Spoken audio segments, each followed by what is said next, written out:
บายดีพี่น้องป้องปายเบิร์ดสุขุสุคนนะวันนี้มาพบพอกับจันทพรคือเก่าเนาะอยู่บ้านของเพื่อนนี่คือเพื่อนหมูพี่น้องเนาะกะบ่จันสิลองแบบว่าลองทายอะนะประมาณ30นาทีเราสิมีคนสื่อเครื่องแบบว่าหลายปานใดนะสิลองทายเบิ่งแบบว่าเฮ็ดโจทย์นะพี่น้องคนลงลุ้นไปนำกันเนาะว่าเพิ่นสิแต่ว่าค่ายใดเท่าไรหรือว่ามีคนสื่อจักคนในเวลา30นาทีนะพี่น้องเนาะเอาลองติดตามไปนำกันเนาะพี่น้องเนาะนี่เลยร้านขายกับขายทั่วไปพี่น้องเนาะหลายอย่างมีทั้งของกินแล้วก็ขนมแล้วก็เครื่องใส่ซอยจำเป็นเครื่องอยู่ครัวกินพี่น้องหลายอย่างเดี๋ยวสิลองเลาะเบิ่งก่อนพี่น้องนี่ก็จะมีแบบโซนขนมเนาะอันนี้คือมีหมักพริกหมักบัวหัวหอมหมักนาวหมักเคี้ยวเสวยไข่แล้วก็พวกเทียมท่านี้ก็มีหมักกล้วยแล้วก็มะอื้ออ้าวพี่น้องอันนี้ก็คือนี่แหละมียาปรับผ้านุ่มแล้วก็มีเครื่องยูกัวกินพี่น้องมีปากกามีอย่างแนววะมีปึ้มมีสบู่อาบเนาะแล้วก็ไฟแช็กพี่น้องขายหลายอย่างหั่นแหละเนาะ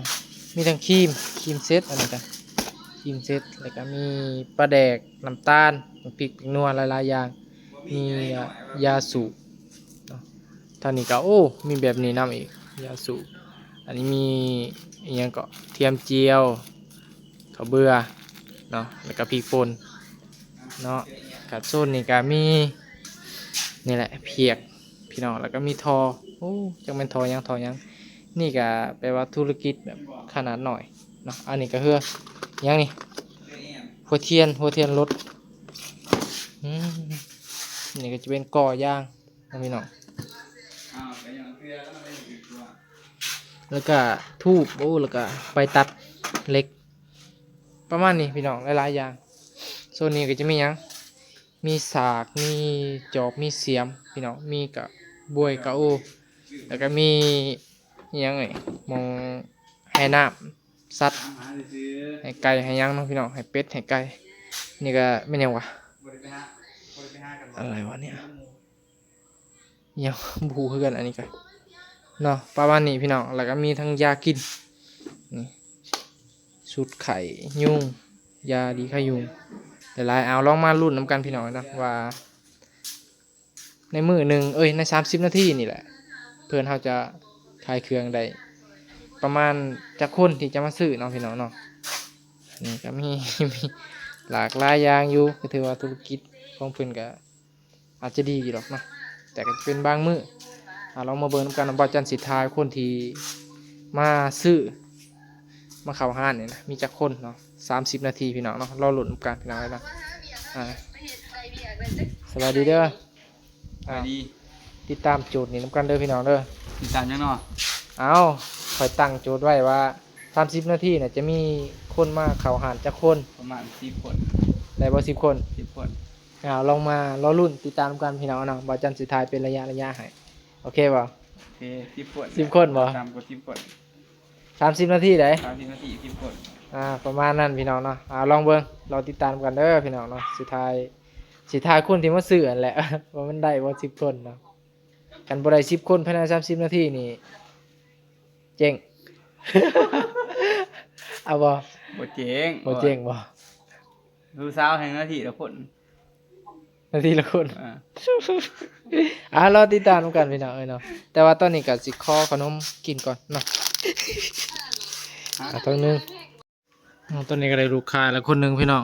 จักพันนะ5,000กีบเนาะซื้อยังไปซื้อมีคนที่1พี่น้องว่าอย่างอีกครบบ่เอาไปคืน1,000เอาเกินบ่โอ้ใครแน่เนาะมีสัจธรรมอยู่หมอนี่ถือว่าขนมเอาขนมบ่เอาขนมแต่ว่าต้องยัดเยียดพร้อมได้พี่น้องเนาะเดี๋ยวไปยัง1,000โอ้ยเอาคนแหลกแหกมันพี่น้องเนาะส่วนลายก็สิมีแต่เด็กน้อยเด้อมาซื้อพี่น้องเนาะแต่ว่าผู้ใหญ่ก็สิเป็นพุ่นแหละประเภทพุ่น ของกินของอยู่ของกินเครื่องใส่เครื่องซอยเนาะพี่น้องเอ้ยเนาะเนี่ยอ้าวผ่านไปคนแรกพี่น้องเอ้ยเนาะสวัสดีแม่ยายจะมาสื่อหยังอ้าวเมื่อบ่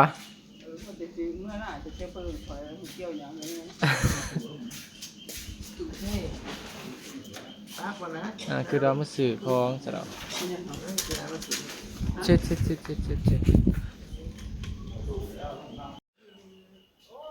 ดูครับเขาเป็นอะไรครับอ้าวมาสื่อเครื่องบ่ มาสื่อเครื่องบ่ตอนนี้ก็ผ่านไปแล้วพี่น้องเอ้ยเนาะประมาณ20 นาที ประมาณ20 นาทีพี่น้องเอ้ยเนาะก็ถือว่าได้ลูกค้าไปแล้วจะคนเลยคนเดียวแต้วเนาะโจทย์นี่ถือว่าโอ้เนาะเพิ่นว่าโจทย์10เพิ่นว่าเพิ่นมั่นใจได้10ว่าท่านมาบ่ทันมาสิมาหุ่มมาเดียวบ่พัดยาโอ้โห มาเดียวเอาดีๆได้อันนี้บ่ได้พนันได้เด้อมีแต่ตังค์ซื่อๆโอ้มาแล้วแต่ว่าตอนนี้สิย่อตู้ก่อนพี่น้องเอ้ยเนาะ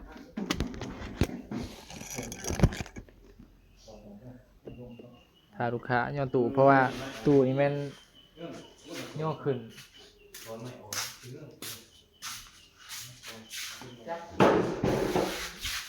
จับ2 คนเอา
คุณนั่งอยู่เพื่อน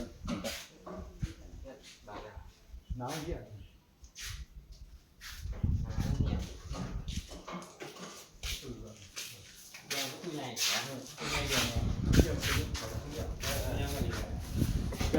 มาเบิ่งทางนี้หักกันดีแท้เนาะ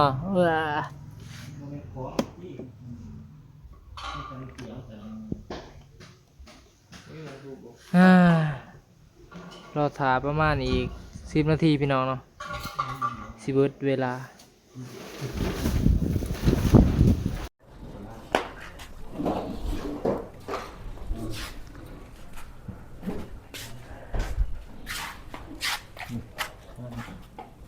าเดือดหรอ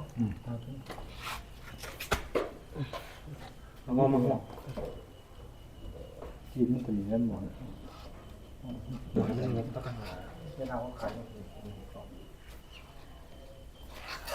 มันเดือดไปมันตีแบบอ๋อจะได้ไม่ใส่หัวลาย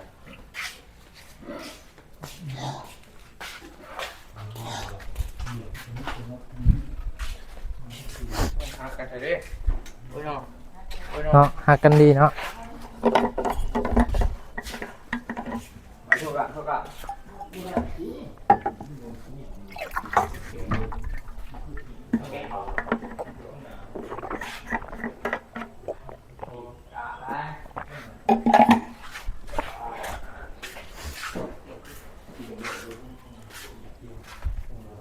nhỏ hả? Nhỏ bây giờ luôn kìa.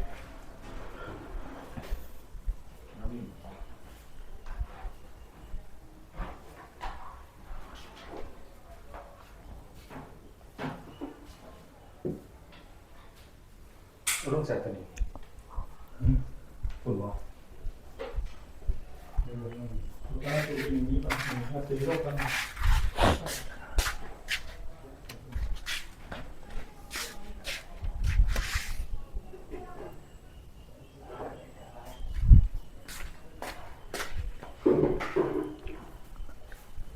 Đặt con đi cái đấy. Đều có thịt tính đẹp hết rồi. Cái này á.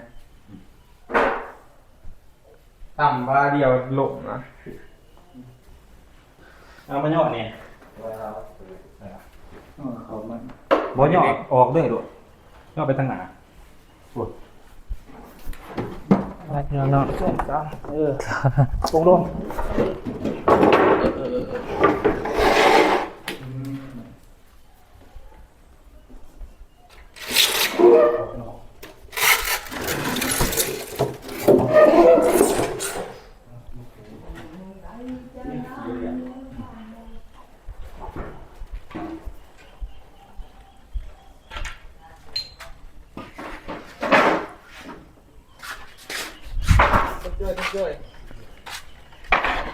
เด้มาอะไรเด้คนหนึ่ง Em phục cười. Phục cười nha, phục cười. Phục cười, không phải phục cười. แดนเดกองซันตี้โอ้ยหมดแดนเลย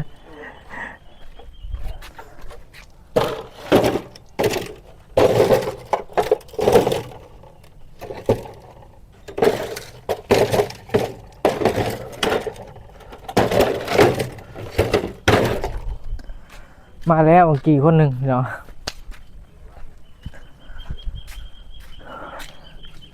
เป็ดสอง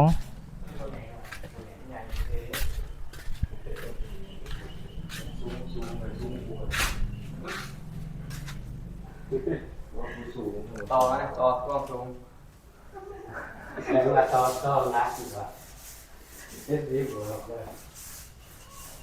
Bẹt tiếp quay. Nghe nhiều đó, nó còn đủ á. Tao năm đấy. Của xuống. Nó mà nhấc xuống người ta.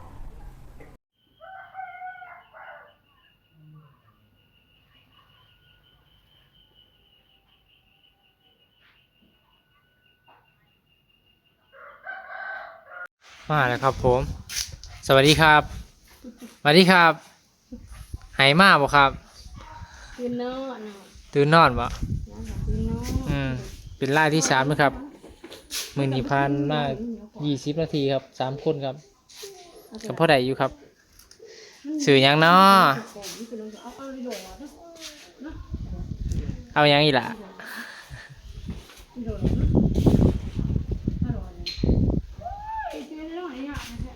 ซอเนาะ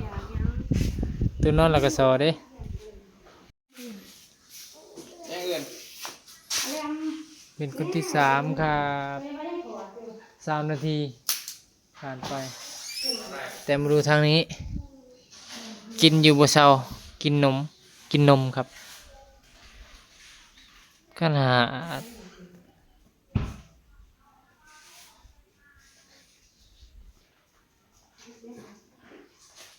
จักพันน่ะ พัน ช่องบ่ช่องบุ หก 6,000 อะไรอ่ะ ลายที่สามแล้วก็มาอีกลายที่สี่เอาขายดีอยู่มื้อนี้เนาะผู้บ่าวเพิ่นมาซื้อยังผู้บ่าว ว้าวเย็นเอ๊ะเสียเพิ่งอ่ะ ก็ถือว่าสิแบบลูกค้าสิเข้ามาส่งแรงๆเพิ่นว่าบ่าวแดนบีบี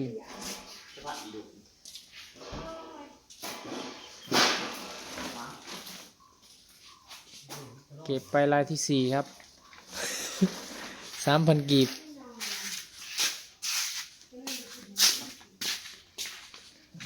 แถมหน่อยเด้อแถมหน่อยติกัน 3,000 ก็ต้องให้4ปกติเพิ่นแน่นั่นเด้ ติดเด้ ติดเด้ เด้ เนาะ อเมริกา เดี๋ยวสยิงดิเสียมา 4,000เลยดิให้ติดๆเด้สยิงลายที่สี่ครับทุกคน 3,000 กีบเก็บไปลายที่ห้าเนาะจนคำไปหน่อยเนาะฝนตกมาบางยานี่หาลายปุ่นจนแก่เสือไปหน่อย ก็ตามนี่เด้อพี่น้อง30 นาทีได้ประมาณพี่น้อง5 คนนั่นแหละเพื่อนเนาะถือว่าธุรกิจของหมู่ก็พอได้เนาะในแต่ละมื้อเนาะก็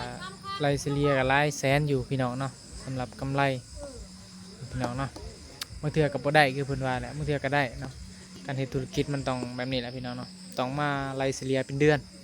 ประมาณนี้พี่น้องเนาะคนเขาก็ต้นเฮาทายมันก็บ่มีเด้ แต่ว่าตอนเฮาบ่ได้ทายมันก็มีอยู่พี่น้องเนาะตอนบ่จันทายให้เบิ่งก็ประมาณ5 คน6 คนพี่น้องเนาะเกือบ10ในภายใน30 นาทีคนมาซื้อก็ถือว่าหลายเติบพี่น้องเนาะสำหรับคลิปนี้บ่จันก็ขอตัวลาไปก่อนเด้อพี่น้องเนาะตอนนี้มาลงคลิปอยู่อยู่นอกเนาะอยู่ในบ้านของหมู่มันบ่มีสัญญาณพี่น้องบ่จันก็เลยออกมานอกสำหรับคลิปนี้บ่จันก็ขอตัวลาไปก่อนพี่น้องเนาะพบกันใหม่คลิปหน้าสวัสดีเด้อ